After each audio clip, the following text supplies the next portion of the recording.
할렐루야. 저는 벤진우 목사가 아니라 변진우 목사입니다.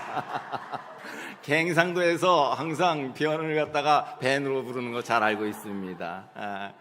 아니, 감청로교에 뭔 일이 있어요? 왜 이렇게 바뀌었어요? 아이고야, 이거 이름값을 해요. 지금 보니까 감천이라는 것이 하늘을 감동시킨다는 뜻 아닙니까? 하늘을 감동시켜서 이렇게 바뀌어 버렸네. 참 놀라운 일입니다. 하나님께 영광의 박수. 공용민 목사님이 오셔가지고 스마트하게 교회를 바꿔놓으셨어요. 근데 공용민 목사님이 하신 것이기보다는 하나님이 길을 여서주셨기 때문에 이런 역사가 일어난 줄 믿습니다. 여러분들 이렇게 좋은 분위기, 오늘 찬양하는 모습 보니까 한나회 참 꾀꼬리 같아요. 목소리가 어째 그렇게 목소리가 좋습니까? 그런데 파란 옷 입은 사람들이 참 정이 많은 모양이에요. 파란 저고리 입은 사람이 옆에 얼굴을 싹 쳐다봐요. 노란 저고리한테. 이쪽에 파란 저고리 입은 사람은 손을 딱 잡고 부르더라고요. 다 봤어요. 참 어디 갔었든지 그 헌신 예배할 때의 특성들을 많이 하는 것을 보는데 참 아름다웠습니다. 곱게 늙으셨구나 라는 생각이 들었어요. 자, 곱게 늙으셨으니까 이제 곱게 말씀을 받지 마시고 은혜롭게 받으시는 시간 되시기를 바랍니다. 여러분 얼굴 보니까 지금 저를 쳐다보면서 제 얼굴 여기 나옵니까? 아이고 나오네. 아이고 이렇게 크게 나올 줄 몰랐네. 우리 교회에서는 이거 안 띄워요. 제 얼굴. 왜 안 띄우냐면 여기를 봐야 될 텐데 저기를 봐버리거든. 그렇게 크지도 않은데 자꾸 뒤만 쳐다본단 말이에요. 어디 보세요? 그럼 뒤에 본대요. 궁금하죠? 뭔가가 궁금한 표정들이에요. 보니까 뭐가 궁금할까요? 저 목사님, 우리 공 목사님 왜 이렇게 할배를 데리고 와가지고선 설교를 시키나? 머리가 완전히 백발이네. 그래요. 근데 영상이 크게 나오니까 제가 할배 같습니까? 아이고 감사합니다.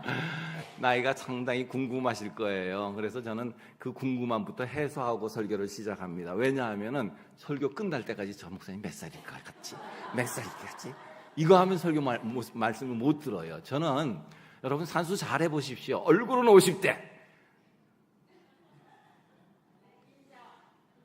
인정. 할렐루야. 얼굴은 50대, 머리는 90대입니다. 그래서 더해서 나누시면 제 나이가 나와요. 몇 살입니까? 그러면은 70이에요. 내년에 은퇴합니다. 그래요. 아무도 안 믿더라고요. 안 믿어도 할 수 없어요. 은퇴 나이가 됐으니까 은퇴를 해야죠. 그 나이 얘기가 나왔으니까 한 55년 전 이야기 하나 하고 시작을 할게요. 제가 10대 초반이었죠. 중학생 때였는데 어느 날 그 용산에, 전 서울 태생입니다. 서울에서 자라났고 서울에서 쭉 신앙생활도 하고 했는데 용산에 보면 미8군이라고 있어요. 부산에는 뭐가 있었죠? 하이아리아 부대가 있었죠. 그런 식으로 8군이 용산에 있었습니다. 근데 거기에 아는 분이 있어가지고서는 형 친구예요. 거길 따라 들어가 봤어요. 그 당시에 미8군은 정말로 천국이었습니다. 완전히 들어가 보니까 잔디가 쫙 깔려. 지금 잔디가 여기도 있는데 저기도 있는데 막 그러죠. 그 당시에는 잔디 없었어요. 서울에도 잔디 없었어요. 그렇게 55년 전에 미8군에 딱 들어가 보니까 어마어마하게 천국 같은 모습이 있어요. 전혀 다른 판의 모습들이 그 미8군 안에 있는 거예요. 근데 거기서 가장 신기한 게 있었습니다. 안에 들어가 보니까 병사들이 앉아가지고선 뭘 보고 있는데 뭘 보고 있는 줄 아세요? 텔레비전을 보고 있는 게 그렇게 신기하더라고요. 아니, 텔레비전 보고 있는 게 뭐가 그렇게 신기합니까? 칼라 텔레비전 보고 있었다니까요. 아무도 안 놀랄 줄 알았어요. 지금 뭐 칼라 텔레비전이 그냥 여기저기 다 굴러다니는 거니까 뭐. 그 당시에는 칼라 텔레비전이 우리나라에 없었습니다. 칼라 방송이 안 나왔는데 8군에서만 AFKN이라는 방송을 칼라로 보여줬어요. 보고 있는 병사들의 모습을 이제 뒤에서 이렇게 서가지고 봤죠. 봤는데 막 까까까까 하면서 막 웃는 거예요. 재미있다 이거지요. 재미있다 그러는데 저는 웃었겠습니까? 안 웃었겠습니까? 그렇게 제 영어 실력을 무시하기가 있습니까? 못 웃었어요. 영어를 알아들어야 코미디의 그 농숙한 그 유머 감각을 알 수가 있는 것 아니겠어요? 전혀 알아들 수가 없었어요. 그런데 안 웃고서 가만히 서 있자니까 이게 좀 머쓱한 거예요. 그래서 제 표정이 어땠을 것 같습니까? 웃을까 말까 하면서 괜히 웃는 척을 슬며시 한 거예요. 누가 볼세라 하면서. 왜 그랬겠어요? 뭔가를 좀 알아듣는다는 듯한 표정을 이제 짓기 시작한 거예요. 근데 다들 있다가 또 폭소를 막 터뜨리는 거예요. 그러니까 제가 거기서 어떻게 했겠어요? 실실 웃다가 저도 웃어버렸어요. 마치 알아듣는다는 듯이. 그런데 그 다음에 저에게 찾아온 것이 무엇일까요? 자괴감이 찾아오기 시작하는 거예요. 야, 너 뭐 하는 거야? 하나도 못 알아들으면서 사람들에게 보이려고 웃어? 네가 영어를 들을 수가 있어? 물론 학교에서 영어 공부는 했지만 그때 뭐 히어링이라든지 스피킹이라든지 할 수가 없던 시절 아닙니까? 문법적으로만 배웠지. 그래요. 참 내용도 모르면서 비실비실 따라 웃었는데 그게 참 더 비참하더라고요. 그러니까 더 이상 그 자리에 있을 수가 없는 거예요. 그 자리를 빠져나올 수밖에 없었죠. 왜 빠져나갔겠어요? 웃고 있다가 미국 사람이 헤이 하면서 불러가지고 말 시키면은 이거 그야말로 모든 게 탈로 나버리잖아요. 그러니까 빨리 탈출하자 하고선 도망쳐 나온 거예요. 다른 곳에서도 마찬가지예요. 식당을 가도 말을 못하니까 이게 뭐 해먹을 수가 있습니까? 뭘 시켜 먹을 수가 있어야죠. 당시 재미있는 것이 또 하나 있었는데 뭐냐면 자판기가 있었어요. 안 놀랄 줄 알았어요. 지금 자판기가 얼마나 많은데 그 당시에는 자판기가 미팔군뿐이 없었다니까요. 코인을 미국 달러 그 센트 코인을 넣으면은 코카콜라가 툭 떨어지는데 이렇게 신기할 수가 없는 거예요.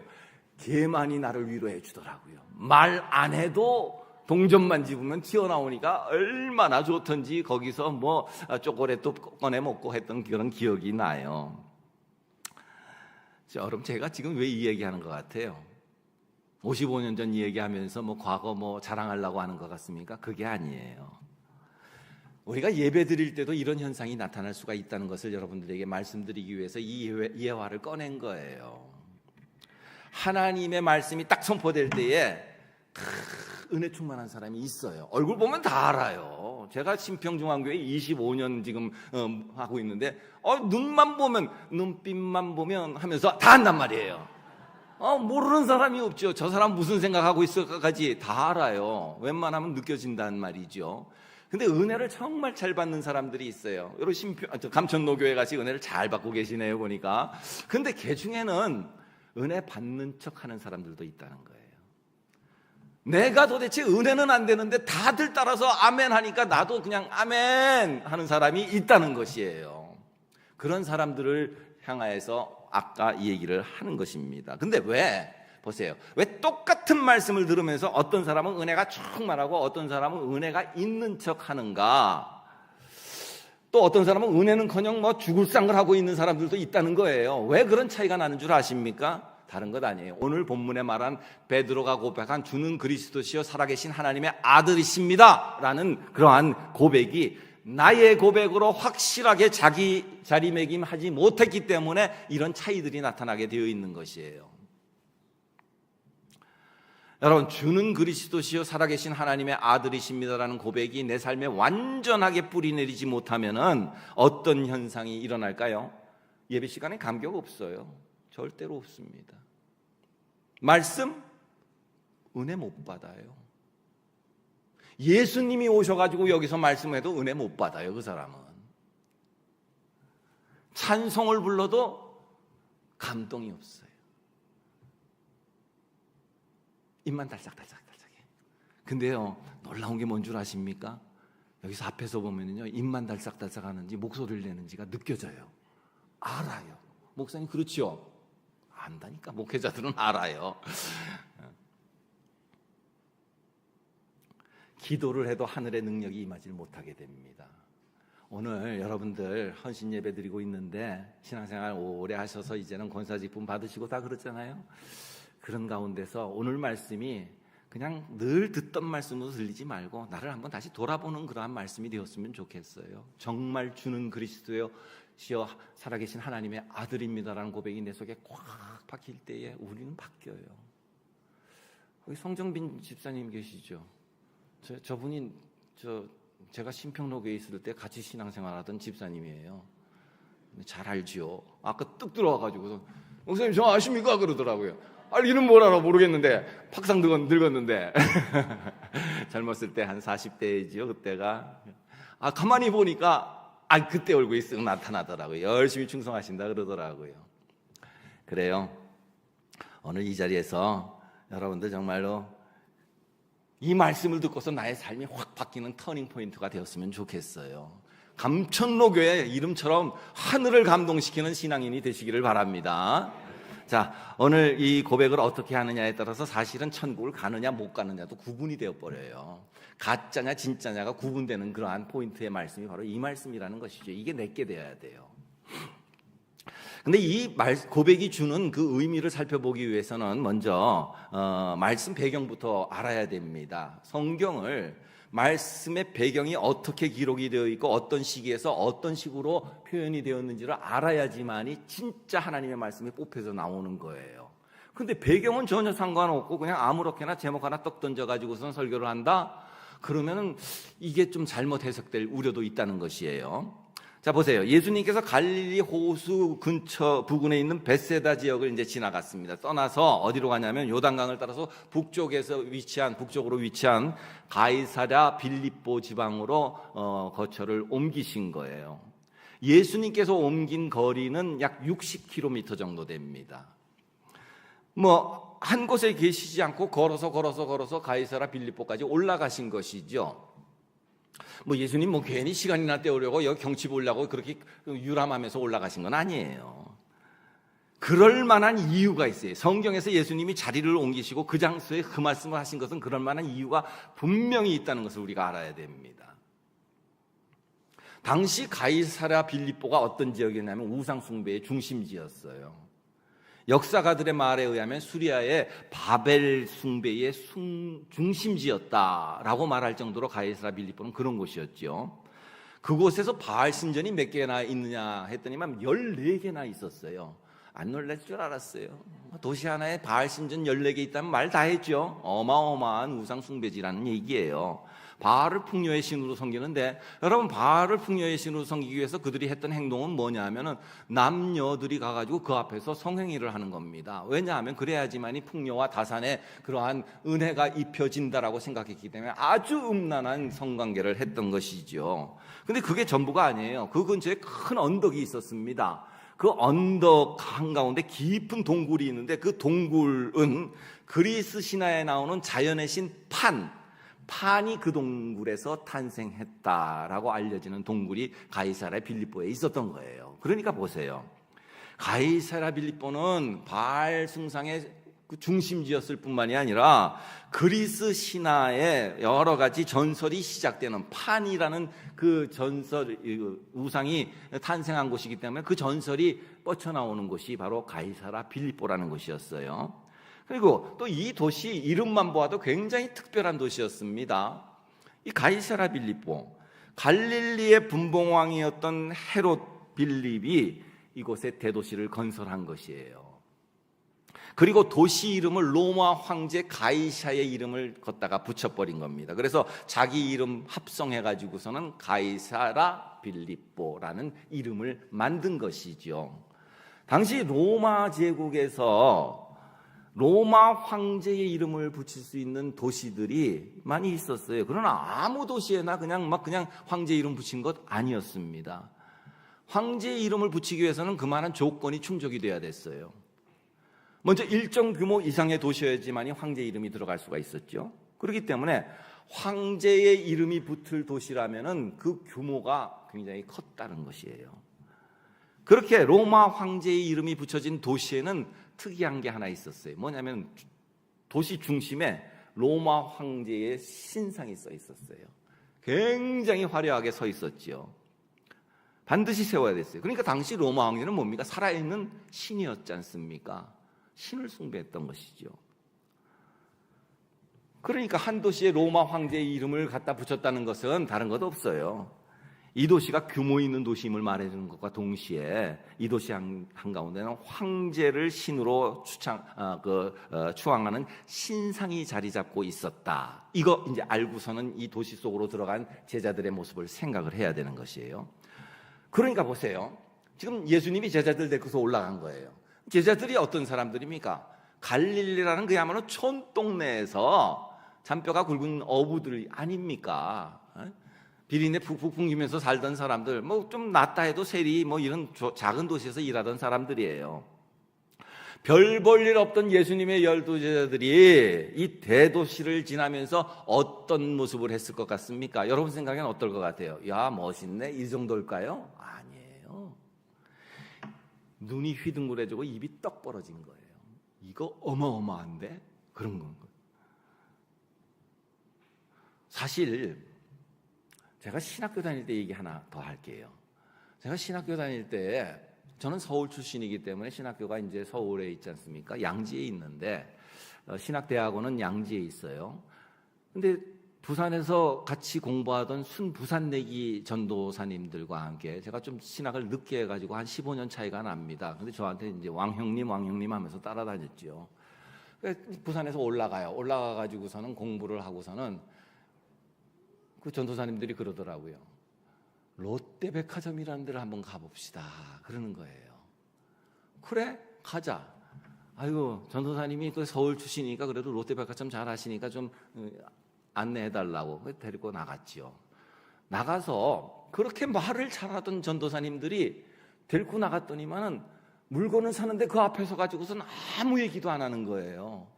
아무 얘기도 안 하면서 저를 툭툭 치는 거예요. 물어봐 달라고. 아니, 니들은 입이 없냐? 왜 안 물어봐? 그러니까 가만히 있어요. 아무 얘기도 안 하는 거예요. 왜 아무 얘기 안 했을까요? 사투리 쓰는 게 창피했대요. 진짜로. 전도사님은 서울 출신이니까 서울말 하니까 서울말로 물어달래요. 괜히 이거 얼만겨 했다가는 창피당할까 봐서. 그러니까 그 큰 서울 도시, 생전 서울이라고는 한번 가보지 않은 전도사님들이 서울을 딱 가보니까 놀랬던 것이요. 기가 죽었던 거예요. 그러니까 보세요. 부산에서 서울 가는 것만 해도 이런데 갈릴리 어촌 출신들이 황제 이름을 붙일 정도로 어마무시한 그러한 대도시 가이사라 빌립보에 갔으면 주변 둘러보기에 정신이 없었을 거예요. 그런 제자들의 모습을 딱 예수님이 보신 거예요. 보시고서 뭐라고 물어봅니까? 그들에게 물어보는 것이 사람들이 인자를 누구라 하느냐? 이거 딱 물어보세요. 상황이 제자들이 가만히 말씀 들으려고 이렇게 앉아있는 상황이 아니라 대도시 쳐다보면서 이야 끝내주네 빛가 번쩍하네 이러고 있는데 그럼 사람들이 나를 누구라 하느냐라고서 기습 질문을 하신 것이죠. 뜬금없이 이런 질문을 받자 제자들이 두서없이 이 말 저 말을 막 내뱉어내기 시작하는데 뭐라고 그래요? 14절 보니까 어떤 제자는 세례 요한이라는 소리를 들었습니다 이런 얘기를 해요. 또 어떤 자는 엘리야라는 소리도 들었습니다. 또 어떤 제자는 예레미야나 선지자 중 한 사람이라고 들었습니다 하면서 자기 들은 풍월대로 다 얘기를 해주는 거예요. 이건 뭘 얘기하는 거예요?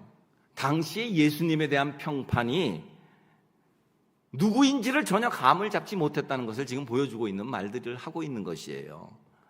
잘 쳐줘야 세례 요한이죠. 왜? 세례 요한 이 땅에 와가지고서 뭐라 그랬습니까? 회개하라 천국이 가까이 왔느니라 하면서 외쳤지 않습니까? 그런데 예수님도 처음 말씀을 딱 던지실 때 뭐라 그랬어요? 회개하라 천국이 가까이 왔느니라. 아, 세례 요한이라고 그러네. 비슷하네. 이런 얘기를 한 것이죠.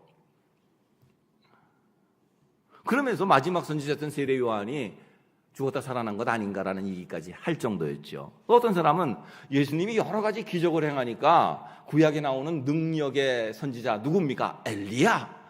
아, 엘리야가 다시 왔구나 하면서 엘리야다라고 얘기를 했던 것이에요. 엘리야 놀라운 일 많이 했죠. 갈멜산에서 850대 1로 싸웠어요. 누가 이겼어요? 엘리야가 이기지 않습니까? 하나님의 능력을 믿고서 하나님의 놀라우신 일들을 감당하지 않습니까? 하늘에서 불을 떨어뜨려 가지고서는 이기게 하신 그러한 일들을 경험했던 사람이 엘리야였어요. 죽은 과부 아들 살리기도 했고 밀가루 조금 가지고서는 3년 먹이기도 했고 그래서 사람들은 예수님이 베푸시는 온갖 기적들을 보면서 야, 그 엘리야가 다시 살아왔구나. 딱 그 생각을 하기 시작한 것이죠. 어떤 사람들은 자기 민족을 위해서 늘 울면서 기도했던 예레미야 선지자가 살아온 것 아닌가라고 생각을 했던 것이에요. 그러니까 사람들은 예수님 주위에 많은 사람들이 막 몰려 따라왔어요. 그래가지고 뭘 추앙합니까? 저분이 우리를 로마의 압제에서 구원해 주실 분일 거다라는 마음으로 그렇게 따라다닌 것이지요. 그래서 우리를 구원해 줄 새로운 예레미야가 아닌가라고 생각을 했던 것이에요. 대부분 세례 요한, 엘리야, 예레미야 이렇게 얘기했던 것은 예수님이 당시에 누군지를 몰랐다는 것을 보여주는 것이죠. 제자들로부터 이런 대답을 들은 예수님은 이제 정말 하고 싶은 질문을 딱 던집니다. 그 질문이 뭐예요?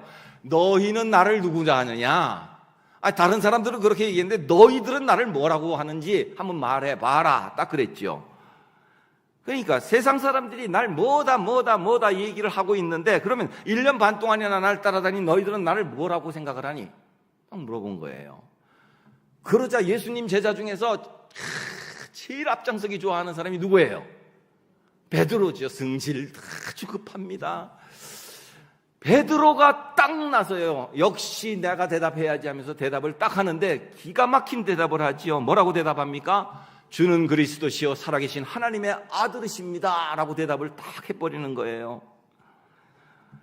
근데 예수님께서 이 베드로의 대답을 듣고서 100점 만점에 몇 점 주셨어요? 100점 주셨어요. 100점을 주셨어요.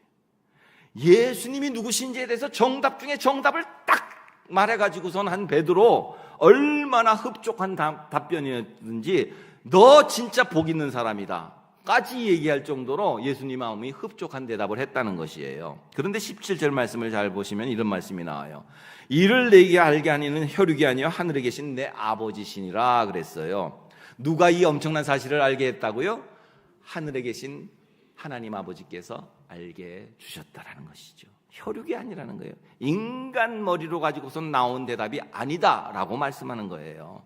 사람 지식으로 이렇게 놀라운 대답을 한 게 아니다라는 것이죠. 하나님이 알게 해주셔서 이 대답을 하게 한 것이다. 그러면은 이렇게 된 것 그 자체가 하나님이 알게 해주셨으니까 복이에요, 아니에요? 그래서 복이 있다라고 말한 거예요. 엄청난 복이 임한 거죠. 그러면 도대체 베드로의 대답이 얼마나 대단한 것이었기 때문에 베드로에게 진짜 복 있는 자라고까지 말씀하시는 것인가? 여러분 이렇게까지 하시는 이유는 베드로의 이 짧은 말 속에 정말로 믿음의 모든 것이 다 담겨 있어요. 깜짝 놀랄 만큼 모든 것이 다 담겨 있습니다. 베드로는 먼저 예수님을 뭐라고 고백을 합니까? 그리스도라고 얘기하죠. 많이 들어보셨을 거예요. 그리스도 뜻이 뭐예요? 기름 부음을 받은 자라는 뜻 아닙니까? 구약 시대에 기름 부음 받은 자가 누굽니까? 왕과 제사장과 선지자들이 기름 부음을 받았던 것이죠. 그러니까 예수님을 그리스도라고 기름 부음 받은 자라고 고백하는 것은 예수님은 만왕의 왕이 되시는 분이십니다. 그래서 우리를 다스리는 통치자이십니다라는 고백이 거기에 먼저 딱 들어가 있죠. 두 번째로는 영원한 대제사장으로 오셔가지고서는 우리를 하나님과의 사이를 이어주는 그러한 중보자이십니다라는 고백이 또 기름 부은 자라는 그리스도라는 이름 속에 담겨 있어요. 그리고 영원한 말씀의 대언자 선지자로서 우리에게 하나님의 음성을 들려주시는 분이다라는 고백이 그 속에 담겨 있는 것입니다. 자, 이렇게 그리스도라는 단어 한 속에도 어마어마한 것이 들어있는데 그 다음 고백이 뭡니까? 살아계신 하나님의 아들이라는 고백을 했죠. 여기 보세요. 하나님을 무슨 하나님이라고요? 살아계신 하나님이라고 그랬어요. 왜 하나님을 살아계신 하나님이라고 그랬을까요? 지금 이들이 있는 곳이 어디예요? 죽은 우상들이 가득한 가이사라 빌립보에 있기 때문에 그런 거예요. 하나님이 그걸 말할 수 있도록 입술에 은혜를 넣어주신 것이죠. 죽은 우상들을 숭배하는 우상 숭배의 본거지인 가이사라 빌립보 중앙에서 하나님은 살아계십니다라는 고백을 딱 할 수 있을 정도로 베드로에게 하나님은 은혜를 베풀어 주신 거예요. 여러분 하나님 살아계심을 믿습니까? 하나님 살아계세요. 제 얘기하면 시간이 또 길어지겠네. 그럼 재밌는데 저는 하나님의 살아계심을 매일같이 체험하는 사람입니다. 제가 신학을 하게 된 것은 아마 성집사님은 아실 거예요. 그때 별로 은혜가 많지 않았던 집사였던 것 같아요. 그 얘기는 하지 마세요, 어디 가서. 그 당시에 이제 은혜 받고 나서 우리 전도회에서는 굉장히 뜨거웠습니다. 아까 목사님하고도 얘기했지만은 가나안 수양관 거기에 큰 북을 들고 올라갔어요. 큰 북을 들고 일주일에 한 번씩 전도회가 올라가서 북을 치면서 찬양을 합니다. 땅땅 치면서 얼마나 뜨겁게 기도하는지 그런 과정을 거쳤는데, 그 과정을 거치기 전에 어떤 과정이 있었는가 하면은, 저는 참 못된 사람입니다. 하나님의 은혜, 모태신앙이에요. 한마디로 모태신앙 좋아하지 마세요. 이것도 못하고 저것도 못하고 아무것도 못해요. 예배 시간이 참 기가 막히더라고요. 저는 모태신앙 아무것도 못할 때 기적을 체험한 사람입니다. 어떤 기적이냐 하면은, 예배당에 딱 오면은 목사님 설교 시작하면 졸기 시작해요. 그런데 놀랍게도 설교가 딱 끝나면 아무도 안 깨는데 눈이 딱 떠집니다. 이거 기적이 아니고 무엇이겠습니까? 그런 엉터리 생활을 했던 거예요. 모태신앙임에도 불구하고. 그런데 어느 날 이쪽 저쪽에서 집사님은 신학을 하셔야 됩니다라는 얘기가 들려오기 시작하는 거예요. 제가 뭐라 그랬겠습니까? 그런 소리 하지 마세요. 저 신학해가지고 목사 되면요, 성도들 수틀리면 주먹질하는 사람입니다. 안 됩니다. 저같이 했다가는 큰일 납니다. 하나님 실수하는 겁니다 하면서 도망 다니기 시작한 지가 6년 동안 하나님 이건 실수하는 겁니다. 이 절대 안 됩니다.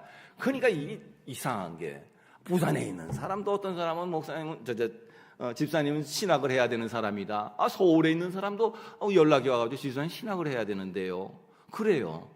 근데 저 미국에 있는 사람도 뭐 집사님 신학을 하셔야 되는데 자꾸 온 사방천지에서 전부 신학을 하라는데 6년 동안 아니올시다. 절대로 안 됩니다. 큰일 납니다. 라고 얘기를 했던 거예요.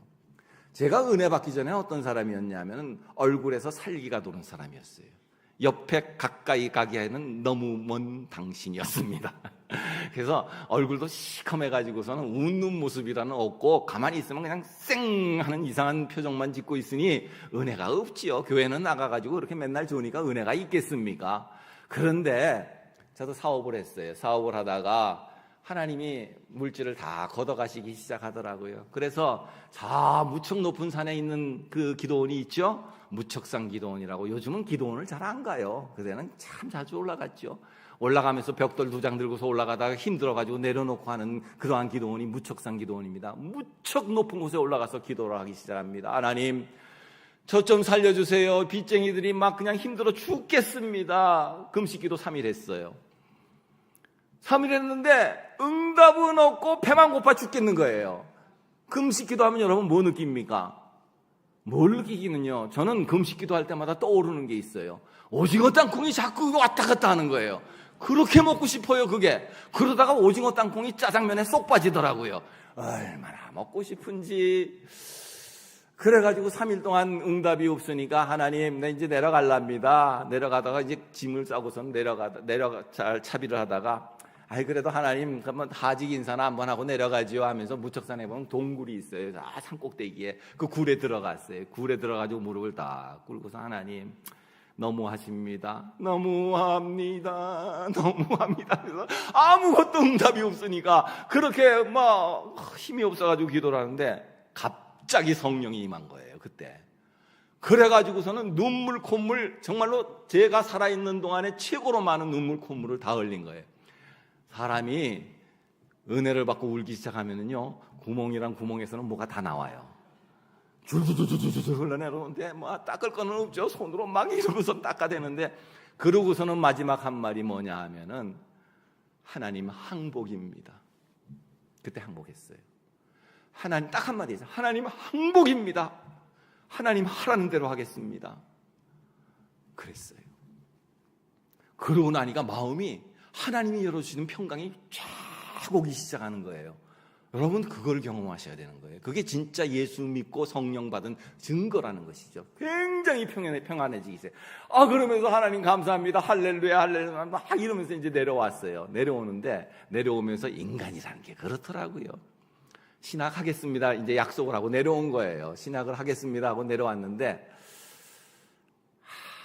그래도 항복을 해놓고서도 뭔가 하나 진짜 표식을 하나 받고 싶은 거예요.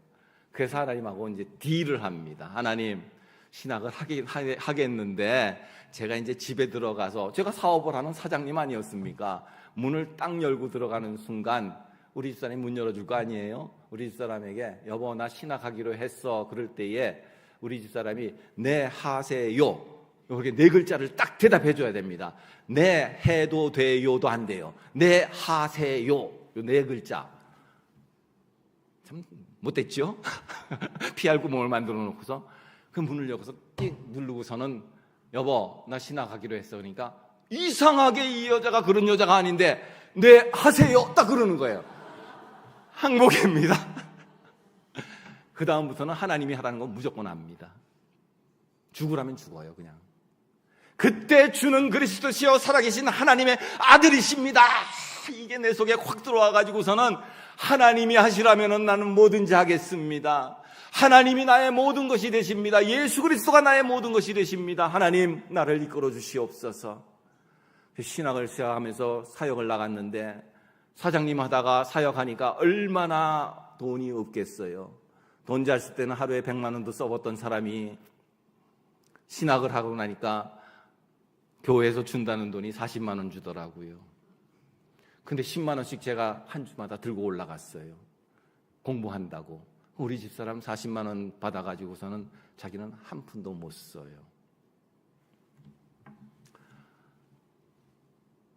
돈에 쪼들리다가 신학하니까 그렇게 좋대요. 돈에서 해방됐다는 생각에. 열심히 했어요. 근데 몸이라는 게 웃기더라고요. 늦은 나이에 공부하니까 몸이 거부 반응을 일으켜요. 너 미쳤니? 뭔 공부를 그렇게 열심히 해? 딱 그러는 거예요. 그래서 목 디스가 와가지고 고개를 못 숙여. 그래서 필기를 이렇게 해가지고 했어요. 6개월 동안. 근데 그것도 하나님께 기도하니까 하나님이 한 방에 풀어주더라고요. 이거를 침으로 하려고 도수 치료를 하려고 뭐 찜질방을 가고 숯가마를 가고 온갖 짓을 다 해도 안 돼. 정형외과를 가도 안 되는 것이 하나님이 한 방에 딱 풀어주는데 하나님 알았습니다. 하나님은 살아계십니다. 얼마나 좋던지. 그러면서 하나님이 이제 하나님 앞에 절대적으로 순종하는 거예요. 하나님 난 딴 길 안 갑니다. 하나님 하라면 무조건 합니다. 죽으라면 죽겠습니다. 라는 심정이 되기 시작했어요. 그런데 그렇게 돈 없이 신학생 생활하면서 교육전도서를 하니까 먹고 싶은 게 얼마나 많겠어요. 예전에는 그래도 뭘 잘 먹었는데 고기도 햄버거 스테이크도 썰어 먹고 그랬는데 아니 돈이 없으니 사 먹을 수가 있어야지요. 우리 집사람은 나는 그것도 모르고 40만 원 사례비 줘가지고 40만 원 다 들고 올라간 것도 생각도 안 하고서는 뭐 어떻게 되겠지 했는데 알고 보니까 저기 뭡니까 야채 시장이 어디 있습니까? 있어요. 거기 시래기 그 무청 있죠. 그거 주워 가지고서 먹고 있더라고요. 얼마나 슬펐던지 그 사실을 알고서는 여보 나 신학 그만둘래. 당신이 이렇게 고생시키면서 나 신학하고 싶지 않아 했는데 우리 집사람이 절대로 안 된다고. 제 목회는 우리 집사람이 반은 다 만들어줬어요. 더 이상해졌죠. 굉장히 고맙죠. 또 한 달은 왔더니만은 심각하게 있어요. 여보 왜 그래? 그러니까 대답을 안 해요. 왜 그래? 그러니까 막 울면서 얘기하는 거예요. 아니 그래도 사장님 사모님이었는데 그렇잖아요. 사업을 하면 사장님 사모님이었는데 파출부를 나갔대요. 돈이 없어서. 파출부를 나가가지고서는 갔는데 이 갔던 집이 얼마나 못된 집인지 일주일 내 청소도 안 하고 쌓인 빨래 가지고서는 얼마나 혹사를 시키는지 너무너무 힘이 들어가지고 허리를 못 필 정도로 힘들더라고요. 그때 그거 보고서 저도 막 울었어요. 하나님 언제까지 이러실 겁니까? 근데 그게 연단의 과정이더라고요. 작은 것을 체험하면서 하나님의 기적을 체험하라는 거예요. 먹고 싶은 것이 있었죠. 그 당시 신학대학원에 뭐 밥이라 그래봐야 별 볼 일 없었습니다. 아니 한날은 이상하게 된장찌개가 먹고 싶은 거예요. 그 된장찌개에 재료 많이 들어가죠. 그렇죠. 된장찌개에 된장 풀고 물 넣고 하면 된장찌개 됩니까? 아니에요. 고기도 좀 들어가야 되고 두부도 들어가야 되고 뭐도 들어가야 되고 뭐 많이 들어가요. 아유, 근데 된장찌개 두부 살 돈도 없고 아무것도 없어요. 근데 그 다음날 아침에 집을 딱 나가는데 집 고리에, 문고리에 뭐가 하나 딱 걸려 있는 거예요. 뭐가 걸려 있는 줄 아세요? 된장찌개 재료가 고스란히 딱 걸려 있어요. 내가 누구한테 된장찌개 먹고 싶다는 얘기를 한 적이 없습니다. 그래가지고 수소문을 해가지고 누가 했나 해서 찾았어요. 찾아가지고 집사님, 이걸 어떻게 알고서 걸어놨습니까? 내가 된장찌개가 상당히 먹고 싶었던 건 사실인데. 그러니까 밤에 하나님께서 갖다 놓으라 그러셨대요. 놀라운 일이에요. 또 하나 더 놀라운 일들, 이런 일들을 얘기하면 한도 끝도 없어요. 집을 조그만 집으로 이사를 해가지고 했는데 가구를 이제 다 버리고 나니까 책상은 버릴 수가 없어. 근데 의자가 다 고장이 나가지고서 의자도 버렸어요. 책상은 있고 의자가 없으니까 의자가 필요하잖아요. 그 의자를 사야 될 텐데 제가 사고 싶은 의자는 하이그로스라고 이렇게 생긴 거 있어요. 그게 머리에 딱 떠오른 거예요. 하이그로스. 근데 가격이 비싸요. 그래서 하나님, 하이그로스 기도를 했어요. 근데 새벽 기도를 딱 마치고서 돌아오는데 폐품 처리장에 하이그로스 의자가 하나 딱 있는 거예요. 근데 새 거, 완전 새 거. 이게 왜 버렸나 했더니만은 하이그로스 밑에 붙어 있던 그 쇠 이렇게 생긴 다리 받침이 이렇게 붙어 있었던 거예요. 그러니까 이게 고장 난 줄 알고 그냥 버린 거더라고요. 바퀴만 이렇게 딱 하니까 완전 새 개 딱 있었던 거예요.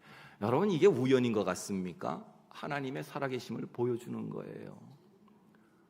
그러니까 저는 날마다 기적을 체험하는 사람입니다.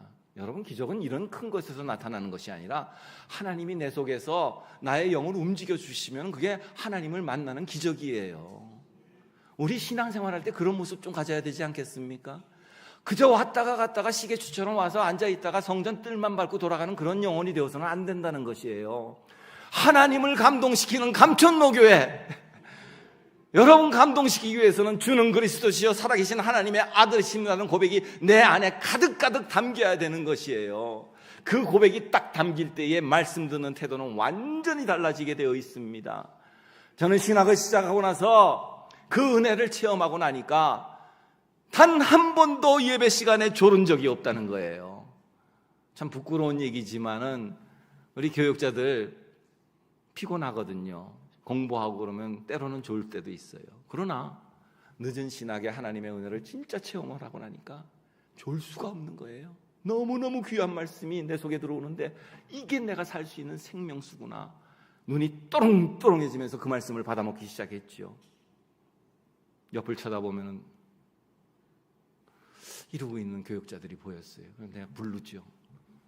비록 교육전도사이지만 내가 나이가 많거든요. 목사님, 하나님을 만난 사람은 이러지 않습니다. 교인들이 뒤에서 다 봅니다. 안 됩니다. 하나님의 말씀을 들을 때 그런 모습들이 되지 마시고 똘망똘망하게 하나님의 말씀을 받아 잡수시기를 바랍니다. 여러분, 이런 예를 하나 드릴게요. 요즘 금값이 천정부지죠? 그죠? 금 많이 모아두셨습니까? 살림살이 넉넉해지셨습니까? 금이 너무 많이 뛰었어요. 금 얘기하니까 또 또랑또랑해지네. 만약에 지금 저 천정에서, 이 리모델링 잘한 천정에서 저 전구가 붙어있는 구멍구멍마다 금이 뚝뚝뚝뚝 떨어진다. 그런데 저게 땅에 떨어지기 전에 치마폭에 받은 것만 네 거다. 그럼 여러분 어떻게 하시겠어요? 금보기를 돌같이 하라. 그 말씀대로 가만히 있겠습니까? 안 그럴 거예요. 떨어지기 전에 다 그래요. 여러분, 하나님의 말씀이 금보다 못할까요? 아니에요. 하나님의 말씀은 생명입니다. 금은 아무도 못 가져가요. 많이 들고 있다. 금괴를 들고 있든 여러분 가지고 갈 수 있을 것 같아요. 장례식장에 가보면 요새 화장들 많이 하죠. 금리빨도 개들이 다 가져가더라고요. 못 뺀 건 녹여가지고 금으로 나오면 그거 가져가더라고요. 내가 못 가져가요. 빈손으로 왔으니 빈손으로 가는 게 인생이에요. 그런 것에 포인트 두지 말고 하나님의 말씀에 포인트를 두고서 살아가시기를 바랍니다. 그때 여러분들의 삶들은 진짜 바뀌어나가기 시작하는 거예요. 어마어마한 속도로 바뀌어나갑니다. 저는 아까 처음에 감천노교회를 딱 봤을 때 깜짝 놀랐습니다. 예전에 한번 왔을 때의 모습하고는 이거는 정말로 너무 많이 변화가 됐어요. 성도님들도 탁 많아지고 앞에서 찬양 부르는 찬양팀도 힘이 있고 여러분들의 표정에도 정말 아름다움과 행복함이 묻어 있더라고요. 우리 한나회 이제는 살살 그래요. 살살 살살까지만 했는데 왜 그러세요? 살살 피어나는 나이라 그럴 수도 있지 않습니까? 그래요. 그런 연세이지만은 그 앞에 한복을 쫙 입고 앉아서 인사를 하는데 정말 아름답더라고요. 저는 아름다움을 봤어요. 그런 교회가 돼야 되는 것이죠. 하나님이 이 교회를 바꿔놓으신 거예요.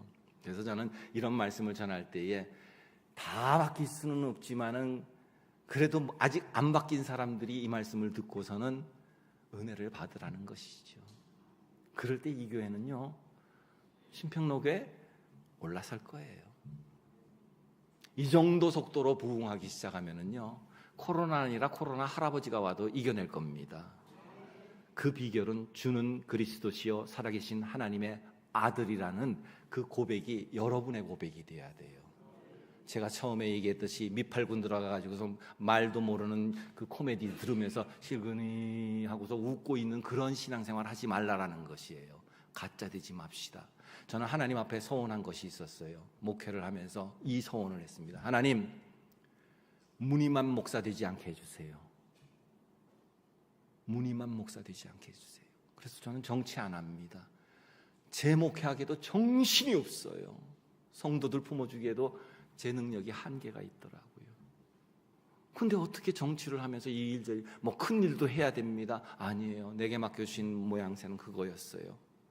정말로 성도들을 바라보면서 그들을 위해서 눈물로 기도하고 말씀을 정말 잘 준비해서 하나님 그 말씀을 그들에게 먹여주는 것, 잘못된 신앙 가지지 않도록 해주는 것, 그게 제 사명인 것이죠.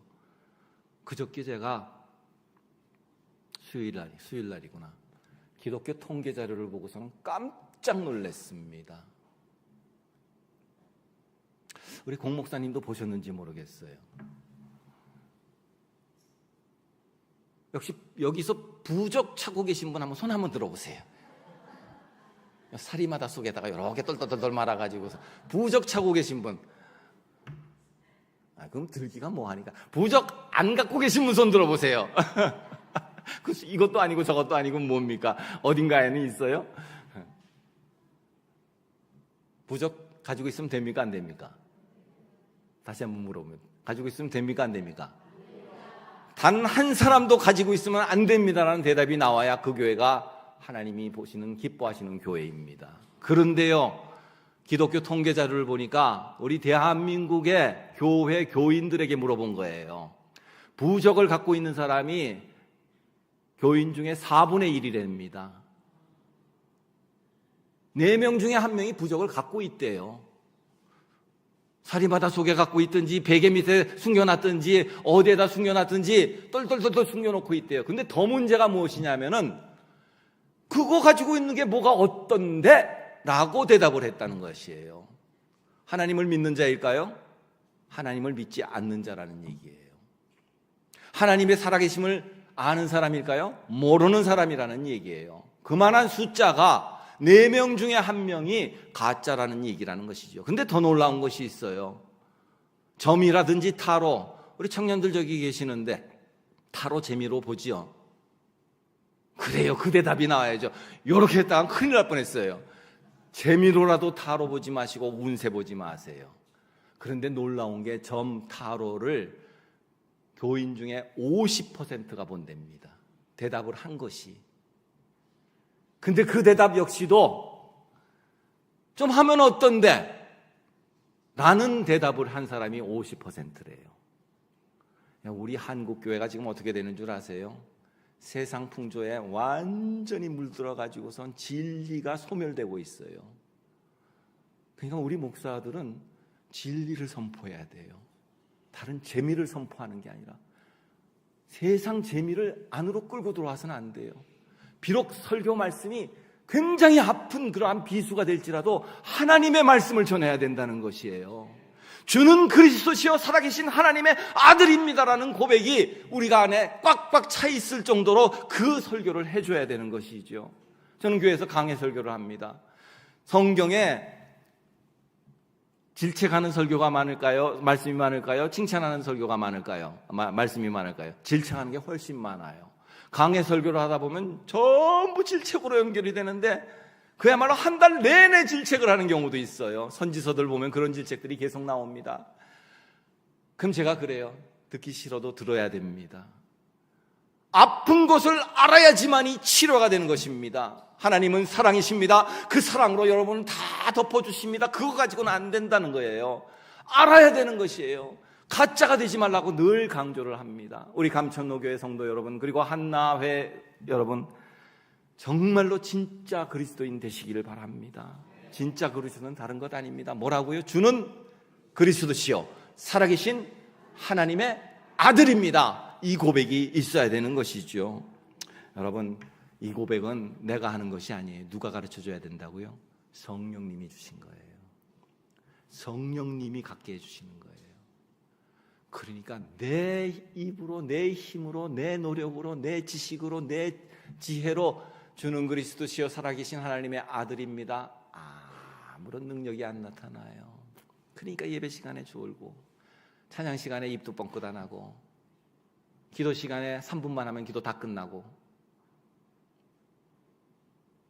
내 고백이 아닙니다. 내 안에 누가 계십니까? 성령님이 계시잖아요. 성령님은 하나님이십니다. 그 하나님이 우리에게 그런 은혜를 베풀어 주신다는 것을 믿으시길 바랍니다.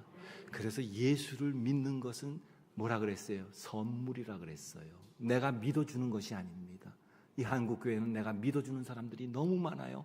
내가 믿어주니까 하나님 나에게 뭐라도 줘야 되지 않습니까? 라고 생각을 하는 거예요. 얼마나 잘못된 생각이에요. 그러니까 하나님이 그런 꼴 보기 싫어가지고 내가 그냥 애따 선물로 주니까 너희들은 믿음으로 받아들이기만 해라 라고 말씀을 하시는 거예요. 그럼 믿음으로 그 선물을 받았으면 우리의 삶은 어떻게 바뀌어야 됩니까? 감사, 감격, 은혜 이걸로만 살아야 되겠죠. 뭘 자랑할 게 뭐가 있겠어요? 아무것도 없어요. 내가 자랑해가지고선 의로운 자가 되었습니까? 구원받았습니까? 아니지 않습니까? 하나님이 주신 은혜로 여기까지 온 것이에요. 감천옥의 성도가 되고 우리 공목사님 만나고 오늘 저도 만나고 그렇게 되는 것 아니겠어요? 하나님이 여러 가지 통로를 통해서 하나님의 메시지를 전할 때 여러분 정말로 성령님께서 나를 구원하신 은혜대로 아멘으로 화답하시기를 바랍니다. 그럴 때 여러분들은 변화되기 시작하는 거예요. 진정으로 억지로 했던 일들이 기쁨으로 바뀌기 시작한다는 것이죠. 저는 그랬으면 좋겠어요. 우리 한국교회 요즘 참 많이 무뎌지고 기도원 가면은 텅텅 비어 있더라고요. 예전에 가나안 수영관, 감寧산 수영관 가면은 기도할 자리 있었습니까? 없었습니까? 기도할 자리가 없어요. 바위 쟁탈전이 일어났어요. 서로 좋은 바위, 널찍한 바위 차지하려고 막 그냥 가고 비가 와도 비닐 뒤집어 쓰고서 기도하던 시절이 있었습니다. 그런데 지금 올라가 보니까 기도할 자리가 너무너무 많은 거예요. 기도 소리가 하나도 들리질 않아요. 감寧산 기도원에는 그 넓은 강당에 몇백 명, 1000명 이상 모였습니다. 근데 지금은 한 50명 모여가지고서 하더라고요. 그게 한국교회의 현실입니다. 기도 소리가 작아지면은 여러분 교회는 힘을 잃게 되어 있어요. 여러분 기도 열심히 하시고 근데 입술로만의 고백이 아닌 우리의 심령으로서의 고백을 하시기를 바랍니다. 그 고백은 오늘 설교 제목 너희는 나를 누구라 하느냐 주는 그리스도시요 살아계신 하나님의 아들이십니다라는 그 고백에서 나온다는 사실 잊지 마시면서 다음번에 여기 올 기회는 없겠지만 제가 내년에 은퇴하기 때문에 들리는 소문에 감천노교에 어마무시하게 부흥했더라. 근데 수만 부흥한 게 아니라 믿음의 부흥이 있었더라. 그 소문이 들려나간 여러분 되시기를 바랍니다.